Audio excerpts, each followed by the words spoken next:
I'm going in. What are you seeing in there? Some kind of weird electrical sparks flying everywhere. It means you're getting close. This altar, did I not mention? He's a goddamn electro freak. You mean he lights up light bulbs? More like flash frying everything for a mile. Look, I know you've always been able to handle yourself, but this son of a bitch is on a whole other level. As of recently, so am I.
So, Outrider, you've had your first kill.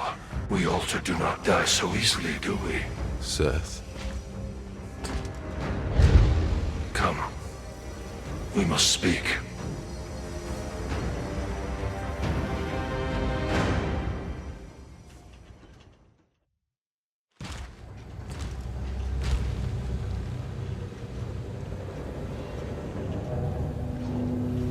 They asked you to help them. To fight the altar down there. Why didn't you? That pathetic monstrosity was a distraction. People are dying because of him. Without the supply route open... They all die. These feeble creatures. Slaughtering each other over scraps. You waste your gifts. Running errands for them. Trying to win their meaningless, endless war. You must realize, you're not like them anymore. So what? I should play at being a god like you. I am not playing. But you are something even more. altered, and Outrider. The last Outrider. Do what you were sent here for! Go! Beyond the frontier! These people need their gods. Only one like you could lead them to a future. Why not you? They call him Moloch. I fight another war, far above this petty squalor. My war is with the worst of our kind. This one is too powerful. He will destroy us all, unless I hunt him down. But this is not your fight. You are to be the shepherd. Find a way for them out of this slaughter, Outrider.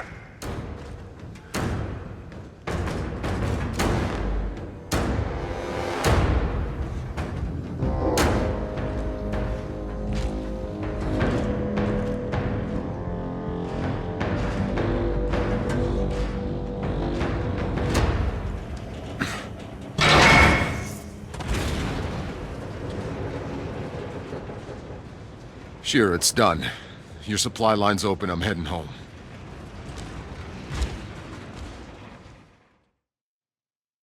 I can't believe it. Outrider, what you just did. I've lost 100 men trying. Don't thank me yet. You still got a war to win. Not sure anyone's winning this goddamn war. But there's something even more important you might be able to do. Come see me. Okay, my video cuts off after 10 minutes during the last cutscene, so I'm just going to talk through it anyway. I mean, I would just say you can find every cutscene online anyway, and this series I'm not going to be playing every single... Like, it's not, you're not going to see, like, an unedited version, basically. I don't have the time or the patience to do that, and with just 10-minute Xbox captures, so this series I'm just going to be, like my last one I did with Trickster, it's just going to mostly be me showing the video when I'm doing, like, main story stuff, some of the most... I know the Wanderer side quests, some of the side, not all side quests, but some side quests I'll also show. And, of course, as I'm doing here, just going through my current loadout, my current build I'm using. And let me just say, like, why did I call it the Try Not to Die run rather than No Death run? I thought No Death run, but not in this video as you saw, but immediately after this video, I did die once. And it's always in the first part of the campaign, too. So, let me just specify the rules right now. So, I'm going to play every mission one time. That's what I did on my Trickster, too. So, I'm going to play every main story mission once, of course. I'm going to play every side quest mission once. And I'm also going to play, like, when I unlock the bounties during the campaign. The bounties, which actually, I do that because, honestly, for noobs, they're also a good thing to do for loot. It's something I recommend, but also later on in the game, you'll never return to them, though, because then once you unlock Expedition, once you beat the campaign, there's no point in going back to those. But I'm going to do all those once, too. So basically, any mission you can do, I'm going to do once. And then when I get to Expeditions, I'm going to do every single Expedition one time before I do World Slayer. Because in my view, I'm also trying to follow the story, too. So Expeditions is technically part of the story as well. So I'm going to do all the Expeditions one time. Then obviously I'm going to do World Slayer once, and then when I get to the Trial of Guitar, that endgame will be like Expeditions, where I do every area in Trial of Guitar one time, which is what I did on my Trickster.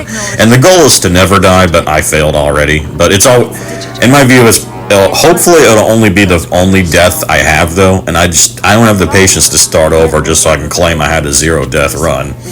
I already had a 0 death run in my Trickster one. I probably will have it again when I do Techno, because Techno's just even easier, frankly. Although, as you'll see, because I've already done Pyro some in the early game, and Pyro is similar to Trickster, where it's really hard to stay alive in the early parts.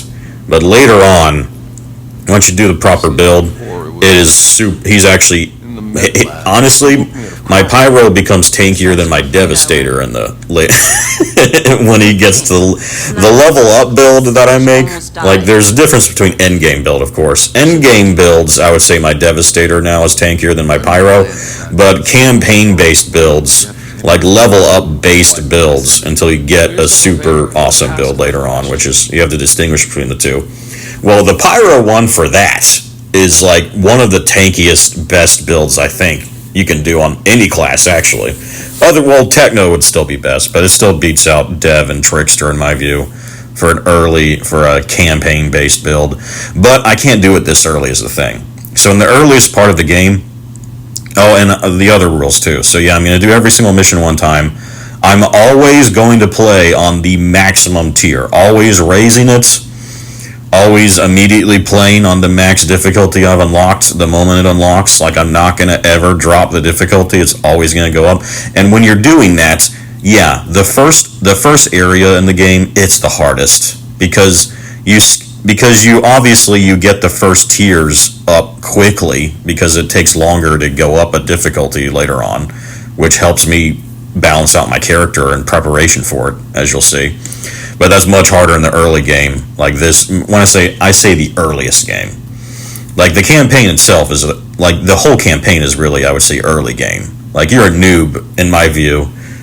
Even if once you get to expeditions, you're still a noob in my view. But I'm saying that for the earliest part of the game, like the first couple hours, basically, of you starting up the game and only playing on the max difficulty, that's like the very, very beginning is going to feel like really easy, but then it scales super quick if you play like this, which I intend to do. So I'm already like, what world tier was I in this video? When I leave the first area, I'm already world tier 5 halfway to 6. So I'm already like playing on harder difficulties that some noobs would not even play on by the time they reach the end of the campaign, much less the second area of the zone. So, and the problem is the enemies scale super quickly because of that. So the first death I died because it's because I leveled up and I got to world tier 5 at the same time, and every time you level up in the game, the enemies also scale up another level. So that's the thing you have to remember. Leveling up and increasing your tier both increase the enemy's difficulty. So I leveled up and my tier increased. So the enemies got twice as harder after I just got done easily finishing the side quest here and beating a captain. So I just felt a little cocky. And then that cost me because the riflemen killed me because they were just doing too much damage at that point. Now again, it's not like I hit a wall. It's like, all right, I know what to do now. So I went back, I respawned, and I then easily beat that same mission by just simply using cover a little bit more. I just realized, okay, I gotta hang back a little bit more, rely on Feed the Flames to heal me a little bit more, and then I was able to easily get through it still. So I'm not really worried that I'm gonna ever hit a wall, because I honestly, I already did this on a Pyro. I just didn't show a video series of it, so I already know what I'm gonna be doing. And I just wanted to go through it about how you, basically, how to build your character to progress when you play like this, especially solo. And when this game's so dead, I mean, most players might find that they're playing solo, which for some, first beginning players might make them feel like this game's hard if you're only playing solo the whole time. But honestly, it's not a hard game. It feels hard until you gain the knowledge and know how to build, just like a lot of looter shooters. Then it winds up trivializing the game later on. Anyway, let me go through some initial points. My future videos won't be as long as this because I'm not going to be explaining what I'm doing as much because I just want to get a lot of it out of the way here.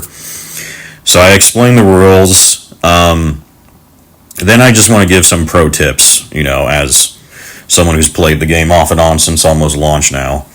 And deliberately starts over. Like I have my end game builds, but I like starting over and not using, because I could buff this character up a lot more by just using my character stash box, giving him insanely OP mods to start the game out with, giving him a ton of cash to buy whatever he needs from the vendors constantly. But I don't do that. I like to play it as if I'm a noob, as if this is my first character, I gotta figure out what to do again. And I'm gonna only play on max difficulty, and I'm gonna solo the whole time, and I'm gonna try not to die, hence the ding, and try not to ever die. So, let's go through the first points I made. So this is what I wrote down. I'm just going to start reading, or just use these as tips. The earliest game advice is what I entitled this. The absolute earliest game advice. So first things first, scrap everything for later. Resources, everything you get that you're not going to use, immediately scrap it for resources later. And also, whenever you get those little blue pieces that have mods on them, you'll see, you want to, if you're not going to use those because they don't have the right attribute or mod to use, then just scrap it. So scrapping things, you unlock mods later on in the crafting system. The crafting system, you unlock that at the end of the second zone, by the way, so it's still the early game, but I'm talking about, this is when you literally are first starting. So yeah, scrap everything for later, resources and mods to craft. You'll get 1 point, probably, as I did here, so spend it on max health. And then also I put here that, so I don't use the traders in the game almost ever later on, because one, you just don't get enough resources. You really just don't get enough resources to buy from them a lot. So, because they're expensive, especially later on, so. But in the early game, yes, like the very beginning, I mean, yes, you should buy initially from this first trader. And I just put like because all the stuff you're going to scrap is basically going to be the trader resources. You're not even going to get materials for crafting until you scrap mostly green and blue gear later. So the gray gear you get is not even going to give you anything except resources to buy something from the trader. So that's why in the very beginning of the game, yes, you should use the traders, but only in the very beginning, and you'll only be able to buy like a few things, initially when you're doing this run. So buy only from, and I put here, spend your 1 skill point you get later on max health, and then buy any green gear you see from the trader that has max health on it. Try to increase your max health as much as you can. For your weapon, try to use weapon leech on your primary gun. But, and this is still important, but regardless, you should still just use the strongest gun you loot. And I have a tip on that too. Let me read that real quick as well about the loot system. Like, you should use whatever loot you find, trying to only use max health pieces. Even if you plan to make a firepower build or an anomaly power build, even if you plan to make some sort of glass cannon endgame build, I would still argue that in the early game and the campaign too, you should only play as a tank, because you're not going to be able to stack damage that well, going all in on firepower and anomaly power. And then, so you're not going to be able to stack enough damage to kill things ridiculously quick like you will later on an endgame version of that build when you can actually get the mods you need for it. And so all you'll wind up doing is banging your head against the wall, dying constantly, especially if you're trying to play on the hardest difficulty, because everything will basically kill you in one hit. And you still won't be able to, and you won't be killing anything in one hit. That's the point. Later on in the end game, that is true. You will, like some of the speed run builds you see on there for the end game, of course, you snap your fingers and the entire field, including elites, will die almost instantly. Even though you would still almost die almost instantly. Which is why personally, I still don't like that, because I like playing a tank, even in the end game. But I would still argue, even though I'm biased towards tanks, I still think I'm right when I say in the early game you should only play as a tank if you're going to play on the hardest content, the hardest tiers constantly, because it'll be too hard in my view trying to play a DPS build when you just can't build the damage in the early part of the game until you actually unlock legendary sets and all these various things to actually boost your damage a heck of a lot more. So yeah, try to use tank based builds, like max health, armor, resistance, all that stuff while you're leveling up, including in your skill tree initially. Now, the good thing about your skill tree is that you can reset your points for free at any point. And you'll see here, like, I'm going to go like the middle skill tree to stack a bunch of health initially to make myself as durable as possible for the hardest tiers I'm playing on. However, later on, I will change that skill tree once I maybe get the right mods and builds on my gear, and then I can justify doing that to make a tank build that's not a pure military build. But yes, initially in the very, very early game, just go the military. You need as much health and armor and resistance as you can. And same on your gear. Just constantly do that. And yeah, just lose whatever you loot because you won't have enough resources to you don't get enough resources to upgrade things. So you will have to change out stuff constantly. And you want to do that because you need to keep your average gear level, as it's called in this game, as high as possible. Because as you're leveling up your level and your tiers, the enemies are progressively getting much, much harder and doing a lot more damage. I mean, riflemen will just skewer you later. They feel wimpy in the beginning. They'll do a ton of damage to you later on, just basic riflemen. And so because of that, you want to just make sure you're still using whatever you loot ultimately, because you want to make sure your gear level is as high as possible. But how I do it usually is I try my best to use only max health, like I said, weapon leech, stuff like that. That's tank based loot that I get. And then I only change that to like a firepower or an anomaly power version. I only change that to a non-max health piece if I just get so far ahead in my level. Let's say my average gear level is like 13 now, and I'm still using a level 6 max health piece, and then I find a level 13 firepower one. I mean, at that point, I'm finally going to use the 13 firepower one because the amount of bonus armor I'm going to get outweighs the max health attribute at that point. But all things being equal, I'm always going to use the max health, is what I'm saying. That's how you have to think when you're using and you're changing out your loot on your gear constantly. Is like, okay, I need to keep my level as high as possible, but I'm also willing to sacrifice some too to keep max health. So like, if I have like a level 11 max health piece, I'm still going to use that over the level 13 firepower and anomaly power one because it still makes me tankier overall. You know what I mean? So that's what you have to think about when you're having to just use whatever you loot basically, because like I said, you don't get enough resources to upgrade things consistently in the early game. And like I said with the traders, use the first trader, but later on in the campaign, you don't get enough resources to buy from the traders that often either. Now, you should still save enough resources to buy from them on rare occasions and check them.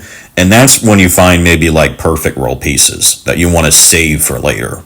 That's what the traders can sometimes give you just as loot can. So you may want to still be ready to buy an occasional piece to save in your stash later is what you want to do with the traders. I put here, keep green gear with a good stat like max health or weapon leech and gun in cases of guns for tank builds like this for later. Like, you don't want to scrap all that stuff, actually. I just said you want to scrap almost everything, and that's true. But here's the thing, there's an exploit in the game. This exploit used to be amazing before World Slayer, because back then you could only have 2 mod gear, not triple mod gear. This exploit won't help you with the end game. So don't think this exploit is something amazing you can use to make an end game build perfect later on. No, you can't do it because it only works with 2 mod gear, not 3 mods. So the end game builds are entirely RNG based in this game, is what you'll learn. But campaign based builds and having like epic gear based builds, like purple 2 mod builds, tier 1 and tier 2 mods, there's an exploit that lets you basically craft that gear without having to rely on the RNG of loot. And here's how it works. Whenever you load into the game from the lobby, there's a brief couple of seconds where the game doesn't save, and if you're quick, and I've done this and I've never messed up once actually, it's very easy. You just make sure you pick a location, and the best one is really when you get to expeditions, but you can do this in the campaign. You just got to make sure you're in a location where you notice that when you load in, Zahidi, who is the crafting, if you don't know, he's the guy you go to craft. So when you unlock Zahidi and he's at your camp, pick a location where he's right next to you whenever you load in. I think, I want to say one of the towns is a good place too, and if you're going to do this during the campaign. But let's say, so basically you load in from the lobby, you have like 2 or 3 seconds. So you want to do this, you want to immediately run to Zahedi and initiate his dialogue to start the crafting dialogue. Like the moment you load in from the lobby. If you do this, it freezes the game in place, so it hasn't saved yet. And what you do is you take your green, let's say you take your green piece of gear, right? You level it up until you unlock an attribute on it. So you get this max health piece, you level up until it gives you an RNG roll. It'll either be like skill leech, status power, close range damage, cooldown reduction, whatever it is. You do that, you see what it is, so you see that you'll unlock like max health cooldown reduction, and that's what you want. Well, in that case, you got what you want, so then you can stop. But if it's not what you want, what you do is you dashboard. You forcibly close the game. And then you load in again, and because, like I said, it didn't save your data initially, so when you load in again, and you load back to that lobby, that gear piece you upgraded, and you didn't get the roll you wanted, it'll be back to what it was. So you can just, basically, it's a free reroll system constantly. For both attributes, that's why I said green gear is great, because green gear only has, like, in the early game, it's only one attribute. But if you level it up, that's how it gets its other attributes. And you can use this same system to also get the perfect 3 attributes you want on it. And then you can do the same with the 2 mods too. So then you upgrade it to rare, to blue gear, and you unlock the tier 1 mod. Again, it'll be random, but you can see what it's going to be. If you don't like your choices, forcibly close the game, come back, try it again. And then you do the same with your tier 2 mod. Now, I will say this. So for when you upgrade it to epic gear for the tier 2 mod, the tier 2 mod draws from the entire tier 2 pool. It can be anything. Unfortunately, for the tier 1 mod, I've noticed that it's like locked to certain mods, to certain skills rather. Now it's fine for this build, this Pyro, because I tend to use Feed the Flames, and that's one of the skills that it uses to give you mods for tier 1s. But if you're on like a Techno, for instance, and you unlock and you go from green gear to blue gear, upgrading it, it'll only give you, I think, like a cryo turret mod and then maybe a fixing wave mod, I want to say. But it can't, there's some skills that it actually will not give you that mod ever. Like, the only way you can get that mod is through the loot system and vendors, and not upgrading it through crafting. So there is a limitation on this for tier 1 mods, I've noticed. You actually can't use this method to guarantee you get any tier 1 mod, because it's drawing from a pool. But if that pool contains the mod you want, then yes, you can use this method to basically create the perfect purple gear later on. Like, basically, you'll see what I'm going to do later on in the campaign. I'm going to do this to get damage absorber, the tier 2 mod damage absorber in the early game quickly, because that's super important for staying alive. Damage absorber is one of the best tank mods in the game, and you can use this, so you can also use this method just to unlock mods you want to apply on other gear, is you have to also remember that. So I'm going to use this same system to maybe get death chains on just a random gun, and then scrap that gun so I have death chains, and then I can use, and then on every gun I loot after that point, I can apply death chains on it. So you can also use this to unlock guaranteed mods eventually to then apply on all the gear you loot. So this is a very, very good early game noob exploit to craft and design, to basically design your build later on, your level up build later on.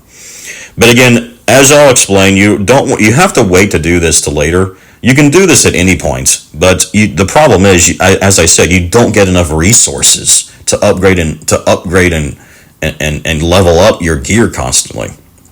Later on, that will change. Even in the end game of the campaign, you'll be able to maybe keep a couple pieces, for instance, leveled up, and that's what I intend to do. And then I'll use like perfect roll pieces using this method to do that.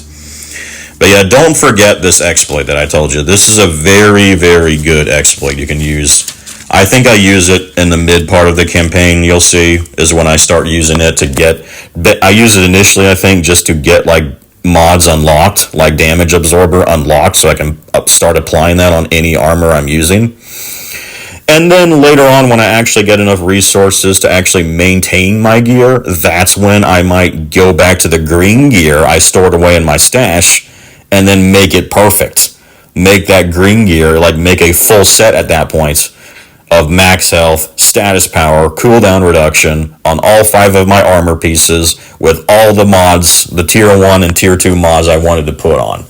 And then you'll see, that's when this build will, like I said, the level up build of the Pyro then becomes actually, with that version, insanely tanky and OP later on, with Feed the Flames and infinite volcanic rounds, and you'll see, it's amazing.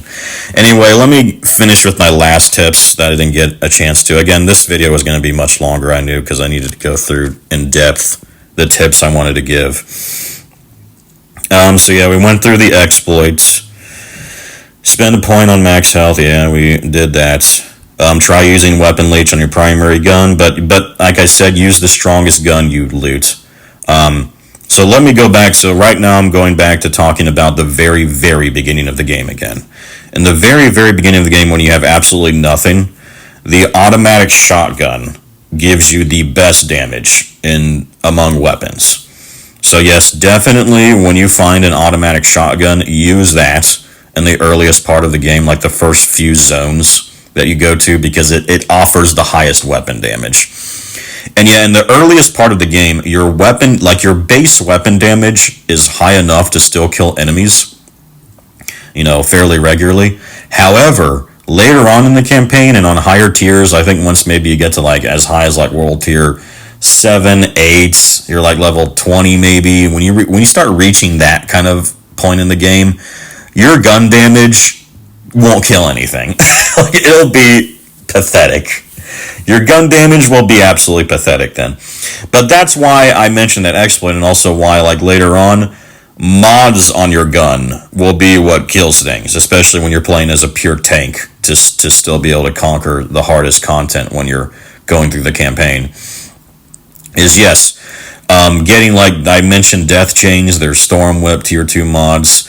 For tier 1 gun mods, decent ones in the very beginning of the game, if you find them, would be like fireworks or fusion blast.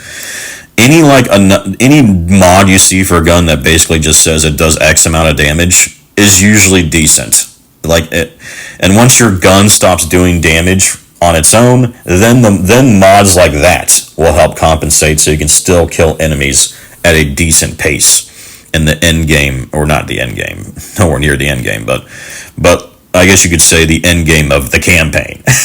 when you get to like the high world tiers and the high, when you're approaching level 30, like that sort of stuff, that's when like death chains, storm whip, mods like that on your gun, you'll notice will be the only source of damage, because your gun itself won't be doing any damage anymore. But yes, in the earliest parts, use the automatic shotgun though.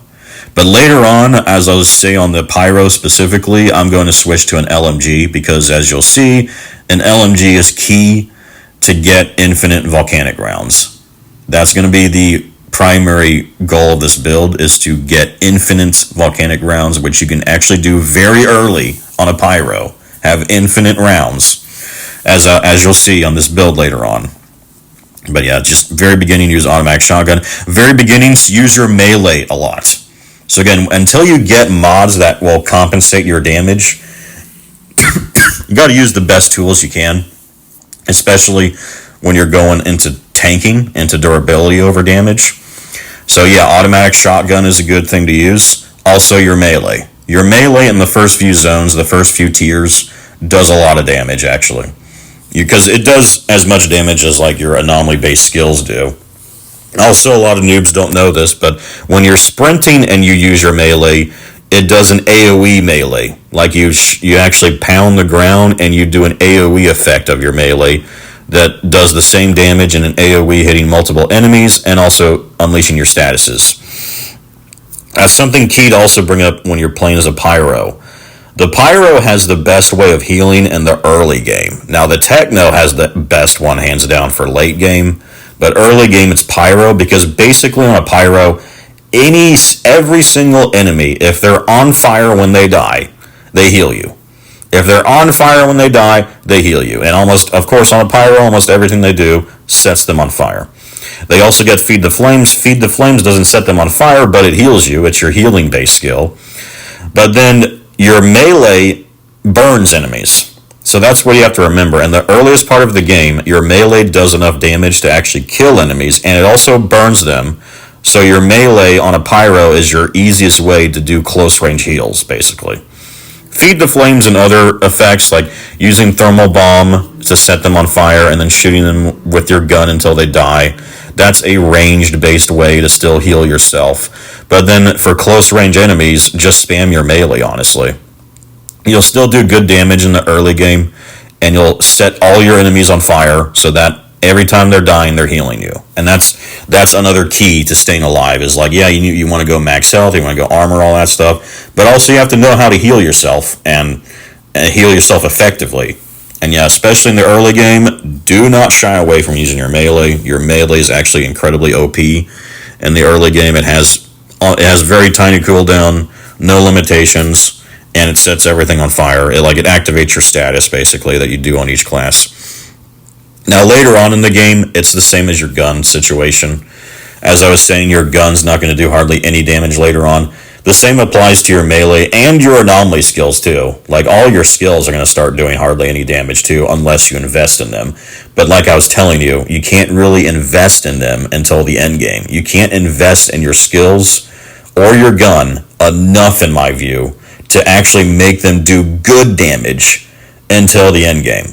In the very early game, they do enough damage on their own to still be useful. But later on in the campaign, if you're playing on World Tier 10 and you're level 20-something or 30, and you're on the highest tiers for World Tiers at that point, your skills, your guns, they're not going to be doing any damage.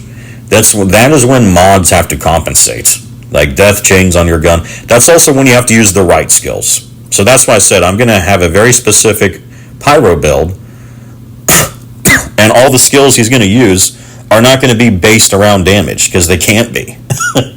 Like if you play the Devastator, you want to use maybe Golem, Tremor, stuff that actually doesn't rely on damage later on, because your damage is going to be too pathetic to do anything later on.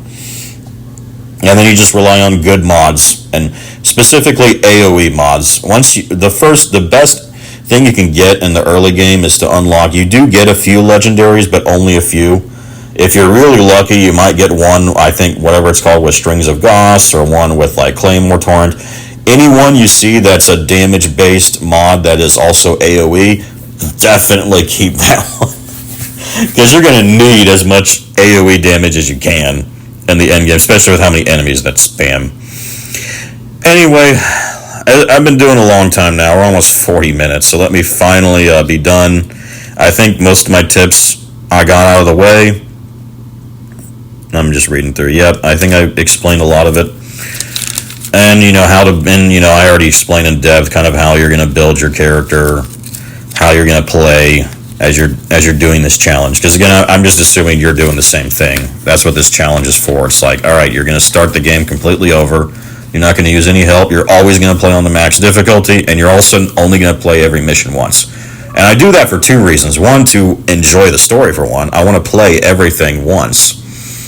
And because I just feel like that's also the most fair thing to do. But also, by the same token, it's so I don't just start, I don't get locked to looting in a single side quest, for instance, until I'm ridiculously OP. I think I did that when I first started this game.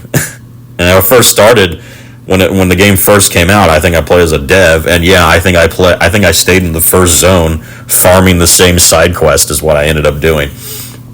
Now I realize, looking back, that was a dumb thing to do, because again, you actually want to get to the end game fairly quickly, because that's when you get the amount of loot and the legendaries and the mods you'll get just easily outweighs staying in the campaign farming side quest. That's stupid to do. So if that was your intention to do as a noob, I have news for you. As someone who's experienced it, it's not worth it. Don't do that. However, this is also for people looking for a challenge, because if you only want the most practical thing to do, well, obviously the most practical thing to do is to probably just play on a low tier so the game's easy, and so you can just get through the campaign as quickly as possible, because the moment you get to expeditions, that's when you can start looting and getting the best loot a lot quicker. So yeah, if you only care about practicality, then don't even bother. Like, you don't even want to do what I'm doing here either. You just want to just play on a low difficulty, blow through the initial campaign, and then just unlock expeditions. Or if you have World Slayer, skip it all and just do the option where you just start automatically at level 30 with a loadout they give you. And with endgame unlocked already. But that's also boring. Like, I don't want to do that either. So this is for players that want to actually experience the game, play through it all, but also want a decent challenge while they're doing it. And I'm like, well, this is for you. It's like, you don't want to stay just playing the same side quest initially, because practically that's actually not practical. So if your goal is practicality, you don't want to do that anyway. But if your goal is to get a decent build later on, but also enjoy the game, this is the way to do it. Play every mission one time, play always on the max difficulty. You'll experience the story, you'll experience, everything the game has to offer, while having a challenge and also getting decent gear. Like, you'll actually start to get good gear in the campaign too that you can use later on in endgame. Later on in expeditions, later on in World Slayer, you'll start unlocking epic gear that you can use later on by playing on your highest world tier all the time, going up your tiers too during the campaign. Alright, let me finally be done. I promise, this is over 40 minutes. The next videos will be closer, 10 to 20-ish, basically, for every video in this series.